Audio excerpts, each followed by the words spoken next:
Well, good morning, everyone. Thank you all for coming. We're here today to announce two new initiatives. A statewide conviction review unit housed here at the Attorney General's office, and a statewide cold case network involving the New Jersey State Police and covering the entire state of New Jersey. Both initiatives mark a major step forward for New Jersey's criminal justice system. The first, the Conviction Review Unit, will investigate prisoners' claims of actual innocence and determine whether any of those individuals were wrongly convicted. The second, the Cold Case Network, will involve a statewide task force of regional cold case units that pool resources and deploy new technologies to solve old crimes. These two programs are both based on one simple premise, that those who are innocent should not remain in prison, and that those who are guilty should not remain on our streets. And these programs reiterate our view that we can promote public safety while also strengthening the public's confidence in the criminal justice system. As part of today's event, I am particularly honored to announce that the Honorable Carolyn Murray, who until yesterday served as a Superior Court judge in Essex County, has agreed to step down from the bench and serve as the first director of our statewide conviction review unit. I had the pleasure of swearing Carolyn in just a few moments ago, and I am confident that Judge Murray, who has spent her entire life working to improve the criminal justice system, including a stint right down the hallway for Attorney General Paula Dow, will bring the same integrity and the same intellectual rigor to this new assignment that she has brought to every distinguished position she has held throughout her career. You'll hear from Judge Murray in a moment, but first let me take a step back. Last year, I asked two of New Jersey's most thoughtful public figures, former New Jersey Supreme Court Justice Virginia Long, who is with us this morning, and former U.S. Attorney Paul Fishman, who cannot make it here this morning. I asked the two of them to convene a working group to study two issues: whether the Attorney General's office should create a statewide conviction review unit, and whether we should create a statewide cold case unit. They pulled together an exceptional team that included everyone from police chiefs to prosecutors, to public defenders, to leaders of the Innocence Project. I received their final report several weeks ago, and after carefully reviewing it, I have largely accepted all of their recommendations. And to help fund this effort, we've secured a grant from the United States Department of Justice, which will provide nearly $250,000 to get the Conviction Review Unit up and running. I want to thank Justice Long, former U.S. Attorney Fishman, and their entire group, some of whom are here today. I want to thank them for their extraordinary commitment to this project, and the full list of the participants is included in the final report, which we are also making public this morning. And we hope that this final report can not just serve as a model for this state, but also a model for the rest of the country as to what the fair administration of justice can and should look like. My fellow speakers will provide additional details about the Conviction Review Unit and the Cold Case Network, but I'd like to provide a few high-level points. To ensure its independence, the Conviction Review Unit will be housed within our Office of Public Integrity and Accountability, or OPIA, led by Tom Eicher, who is here with us today as well. This means that the unit will operate outside the supervisory chain of the Division of Criminal Justice and county prosecutors' offices. The unit will be tasked with reviewing claims of actual innocence, and they will be tasked with determining whether those claims have merit and making recommendations to me about appropriate action. The statewide cold case network will involve a system of regional task forces modeled on the North Jersey Regional Cold Case Task Force that we announced in Bergen County just last week. That task force consists of members of the Bergen County Prosecutor's Office, the Passaic County Prosecutor's Office, and the Essex County Prosecutor's Office, as well as the Newark Police Department and the New Jersey State Police. In the short time that they have been in existence, the North Jersey Regional Cold Case Task Force has solved 2 cold case homicides and a cold case sexual assault. That is proof of concept that this model can work. We envision that these units will be staffed by our prosecutors and detectives from our county prosecutors' offices and our municipal police departments, with additional support from the New Jersey State Police, as well as from our Office of Public Integrity and Accountability. Colonel Pat Callahan is also here with us this morning and will share a few remarks about this initiative as well as others. We see these two programs, the Cold Case Task Force and the Conviction Review Unit, as two sides of the same coin, with a shared commitment to finding out the truth and ensuring that justice is done in each and every case.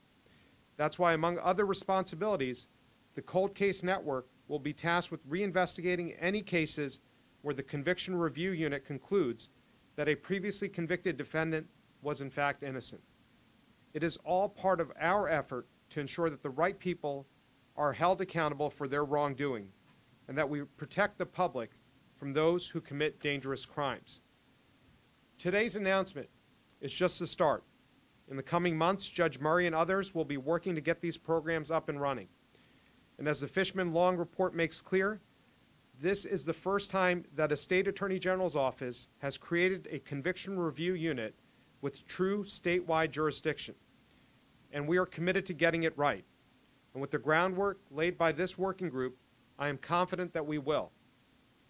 We want the people of New Jersey to know that we are committed to doing justice every day. And we owe it to victims and their families who have suffered for far too long.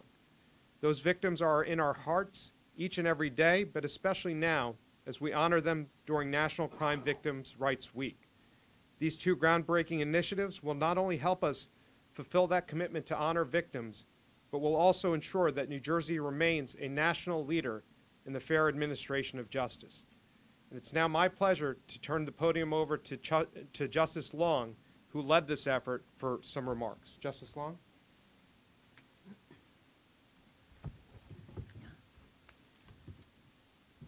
I would like to thank the Attorney General on my own behalf and on that of Paul Fishman for the opportunity to co-chair this working group. General, it's a tribute to your vision of a just society that you commissioned this working group and gave us a free hand in our deliberations. This was a labor of love, basically, for all of the members of the working group. We know from studies that we can estimate between 1% and 5% of all incarcerated individuals have been wrongly convicted. For rapes and rape murders, the number is much higher. So applying the most parsimonious model, that would be 1%, to our prison population, we're talking about 15,000 wrongly convicted individuals. And yet, in 2018, only 118 exonerations took place across the entire country. And in the prior 30 years, only 2,300 for 30 years. We know that we have not gotten our arms around this subject. So the work of the working group was difficult, but it was inspiring. And I can tell you that the brilliance and the expertise of the members of the working group was only exceeded by their work ethic. Achieving consensus on anything is always difficult. I spent a lifetime sitting on multiple person courts, and I can tell you that firsthand. But the goodwill of the members of this working group was beyond anything I've ever experienced, and I have chaired many committees and commissions over the years. As the Attorney General pointed out, this is the first statewide model, which we look to because we have the model in place in terms of the relationship between the Attorney General and prosecutors' offices. But a statewide model has many special benefits, and the first and most important of which, at least in my estimation, is uniformity and predictability of decision-making. It's not going to be coming from all different directions with all different standards. We will have a uniform and predictable decision-making model. It will eliminate the idea of bias, which people sometimes feel would happen if the organization that originally investigated and prosecuted a case got the second crack at it. And finally, it will create parity in staffing and resources, which is absolutely necessary. Now, this working group studied every single model in existence across the country, and we adopted the best of what we found in the models of our sister states and of other innocence organizations. Essentially, the model is a funnel, which is wide at the top and narrows as the investigation goes forward. That way, we sweep in as many possible cases as we can. It is a collaborative model between the prosecutors, the defense bar, and we plan to use the resources of other innocence organizations to assist in intake and investigation. I think the most important takeaway, though, is this. This is going to be a work in progress. It's going to mutate over the course of time as our experience deepens, and with the help of the advisory committee, which is part and parcel of our report. Finally, I want to say again that I remain grateful to the Attorney General for having the opportunity to participate in what I consider this great work. Thank you. I want to once again thank Justice Long, the entire working group, for their efforts, as well as U.S. Attorney Fishman, who couldn't be here. It's now my pleasure to introduce someone who really needs no introduction given her long public service journey in this state, and that's the Honorable Carolyn Murray. But I will just say this, and I'm going to read from the report which we made public today when it recommended who we should hire as a director for this unit.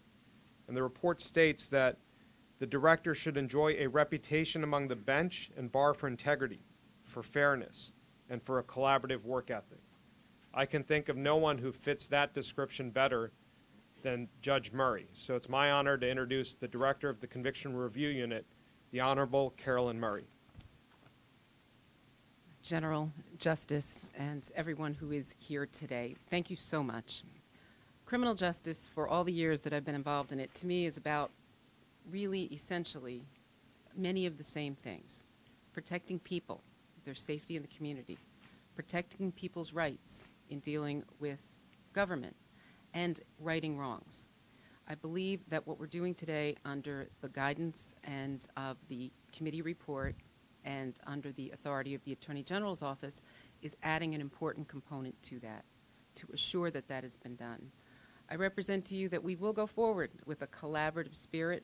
We will go forward with an intent to listen and to hear, to take in, as the Justice has indicated, petitions from any source, and to consider them using the combined experience and resources of both the Conviction Review Unit itself and the wisdom of a community advisory board that we are going to form, which will be one of our top priorities. So it is with great pleasure that I accept this role. It will be an honor to serve the Attorney General. It will be an honor to do this work. Thank you. Thank you, Judge Murray, and welcome back. And it is now my honor to introduce the Colonel of the New Jersey State Police, Pat Callahan. Thank you, General. Good morning, everybody. General, Justice, Judge, Tom, Prosecutor. What I'm going to talk about is a little bit different, but what the underlying foundation of both the Conviction Review Unit and the Cold Case Task Force is about people, and it's about people's lives. In next month, we're going to have our third Missing in New Jersey event, which is really all about supporting those families of long-term missing persons. We were talking before this morning, and that feeling of if you've ever lost your 5-year-old in a clothing rack in a mall for 10 seconds, for those families that have gone years, you compound that feeling of shock and anxiety, and that just goes on for year after year. So we found that this event, Missing in New Jersey, brings families together not only to talk about the support networks out there, but really to try and track down some investigative opportunities. And that may include swabbing, taking DNA swabs from brothers or sisters, in order to check them against the missing persons and unidentified persons database. One quick anecdote, the first time we held this was in May of 2017, and we had a missing young man from New Jersey who struggled with some mental issues. But 7 years had gone by, and his family decided to come to this. They saw that it was advertised, and they went. And that DNA swab got checked against a lab and a database down in Texas, and it came back to a match of a young man that was found deceased in an abandoned house down in Florida.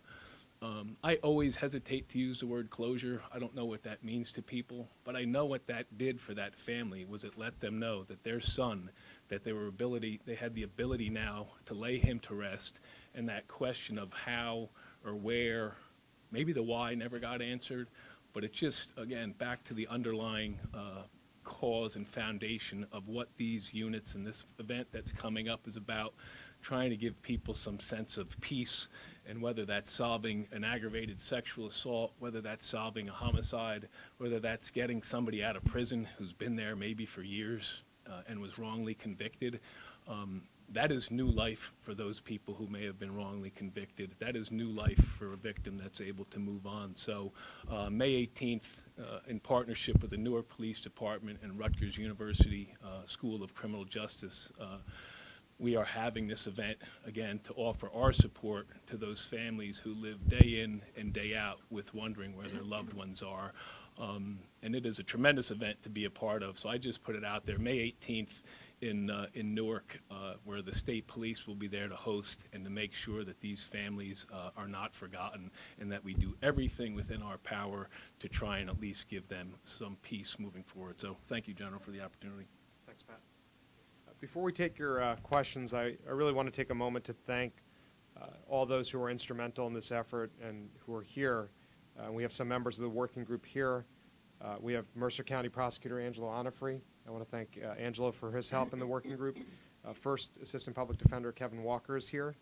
And also from the Public Defender's Office, the Director of Training and Communications, Jennifer Saletti, is here. I want to thank them.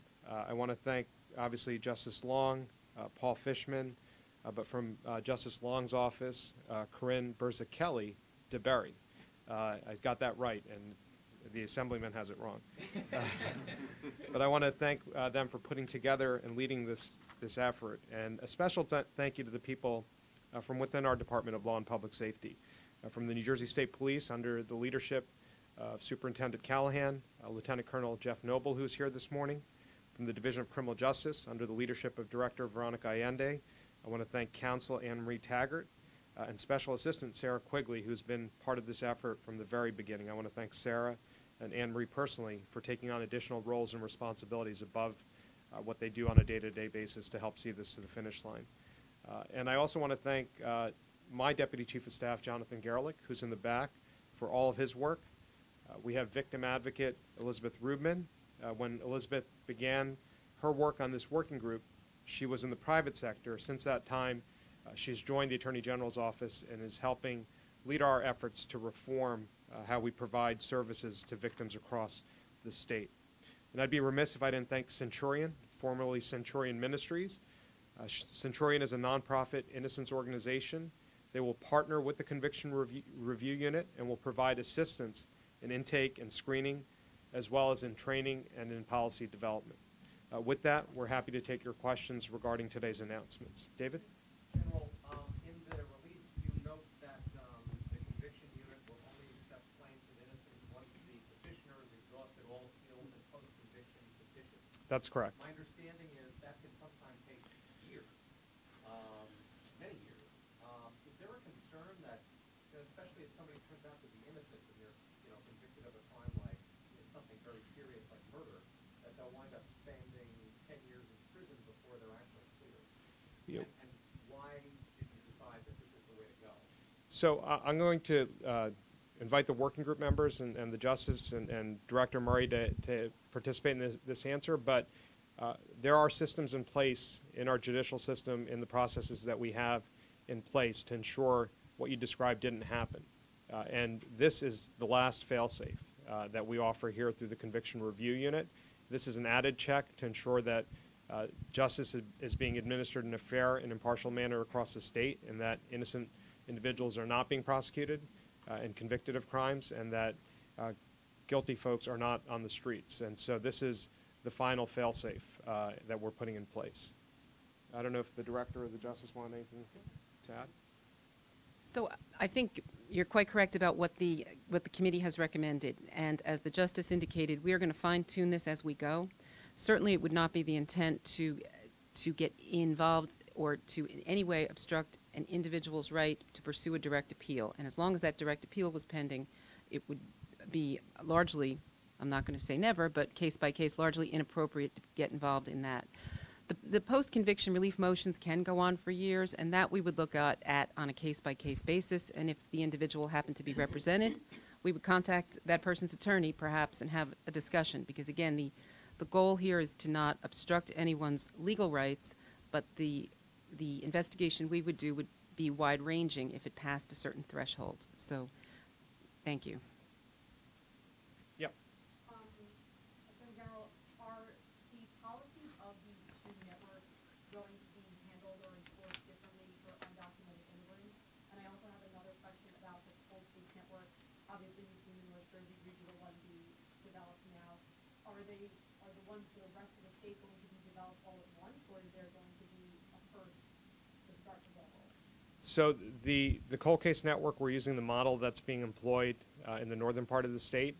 And as I mentioned in my remarks, the proof of concept is the results that they've been able to achieve there. And so that is something that we are making available to the rest of the state, and we're providing resources and funding and grant money and state police assets to stand up similar units across New Jersey.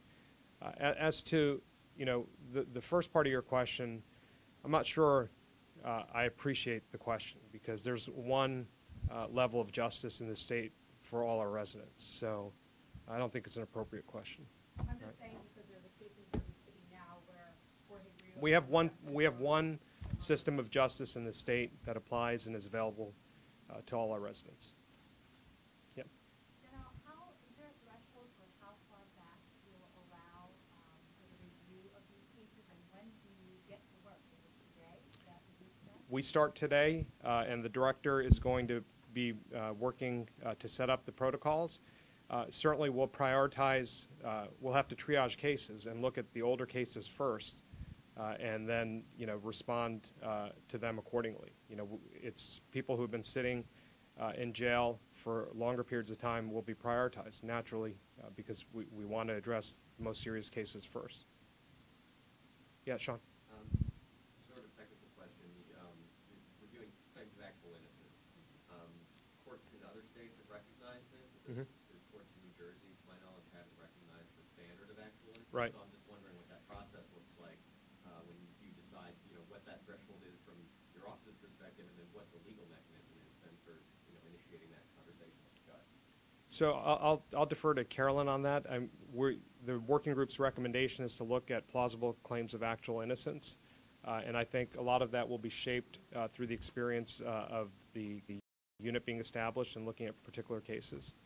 Rule changes that may be necessary so that there is a very clear and obviously legally cognizable mechanism to address cases in court. But I would agree that right now we don't have a court rule that fits directly in with what this project would be. So that's the recommendation. Okay? For Justice Long, you may have addressed this, I apologize if I missed it. You said there's a much higher rate of wrongful conviction than is actually actualized of people being exonerated. Why is that? Well, because we haven't gotten our arms around, we haven't gotten our arms around this yet. And again, it's the vision of the Attorney General for a just society that is getting us where we are today. It just, first of all, there have been very few innocence projects across the country. Those have come really into their heyday, if you want to say, in the last, say, 10 or 20 years. So that is one of the things. But this is a difficult and complicated area. And as I say, we're trying to get our arms around it now. We simply have not had them around it up to this point. I mean, this is the first statewide? Yes. This will be the first statewide Yep. program, not just the first housed in an Attorney General's office, No. but the first statewide. Right, right. Okay. Alex, I think you had a question in the back, Yep. and maybe one more. For Director Murray, what's the balance going to be between conviction reviews and cold case versus the actual investigation? So there are two different things. The cold case unit will look for those cases where there are claims of actual innocence. If they're plausible claims, as the justice said, it'll be a funnel, wide at the top and narrower as we get down to see which cases we will run out. And we'll decide which offices will run out those cases, whether it's OPIA or state police here at the Division of Criminal Justice, or if we're going to assign it to a different county prosecutor's office. The vision would be, if there is a case where we feel that we need to vacate a conviction, then we'll have to investigate those cases and look at that evidence through new eyes and through new techniques. And that's where the regional cold case model will come in, that we would refer those cases to those regional cold case units to run out and to investigate in some cases. So Would you change the definition back to unsolved then at that point, since you hand it off to the cold case unit? that's correct. And it would be for them to use their resources to run out those cases. That's one option. Or we could assign it to another county prosecutor's office to look at and to run out. I guess that is going to be something, as the director alluded to in her remarks, we'll have to shape as we go through this process and see the types of cases that are coming in and where they lead. Sean? Go ahead, Sean. General, I just want you to address this. There's a possibility for tension that exists. I mean, obviously, the traditional role of the prosecutor's office is to defend, to convict, or to convict guilty people who are actually guilty, and then to maintain those convictions. The actual innocence claims can get very complicated, and the prosecutor's office has historically resisted efforts to reinvestigate these things. There's a case in Camden that a innocence group, the last resort exoneration project, took up. The Camden County Prosecutor's Office is fighting that appeal. Your office is assisting them in that, filing, I think, as recently as a couple weeks ago. Obviously, that's a case where the remedies haven't all been exhausted, but there is an effort by prosecutors to resist any effort to get to trial. And so how do you reconcile that with the mission of this unit? I think the mission of our prosecutors' offices is to deliver justice to victims of crime and to ensure that those who are guilty are prosecuted for their crimes. I don't think there's any inherent tension in what we're doing here. We're making sure we're getting it right. And I think our prosecutors, like Prosecutor Onifrey, work hard day in and day out to make sure they get it right.